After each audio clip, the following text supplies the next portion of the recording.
I'm Polly Bath, and I travel throughout the country helping schools to manage and change difficult behavior that interrupts instruction. Today, I'm going to answer one of your questions. Could you explain more about Tier 2 for behavior? I don't know what language to use when I need help or when I need to document behavior. Tier 2, and here's how I describe it and define it. This is what I've used for most of my career. Is Tier 2 behaviors are behaviors that are behaviors I cannot teach around. I cannot conduct the class anymore. I have tried everything in my toolbox to manage the situation to no avail. Now I need help. That's when it reaches a threshold of Tier 2.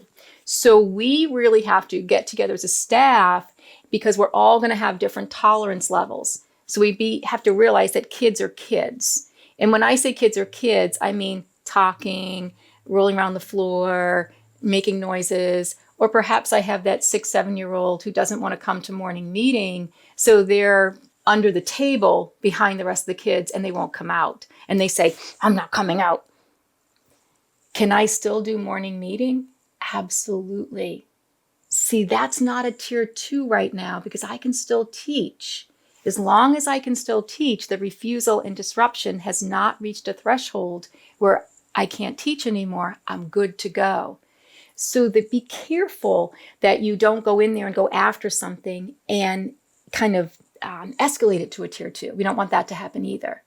So if we can get on the same page, kids will know that they have gone beyond what they should and something else is going to happen. The other thing is we have to make sure that if we document the behavior, and I'm saying document the behavior because there's a difference between referral and document.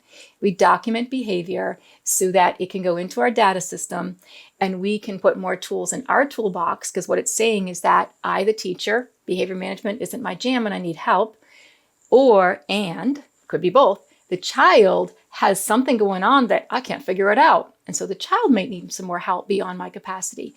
That's why we document behavior.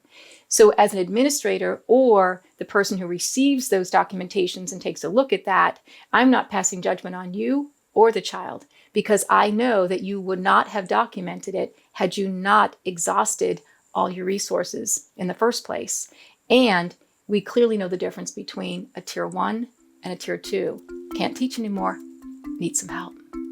Don't forget to like, subscribe, hit the bell for notifications, watch these videos, and if you've got questions for future videos, include those in the comments below.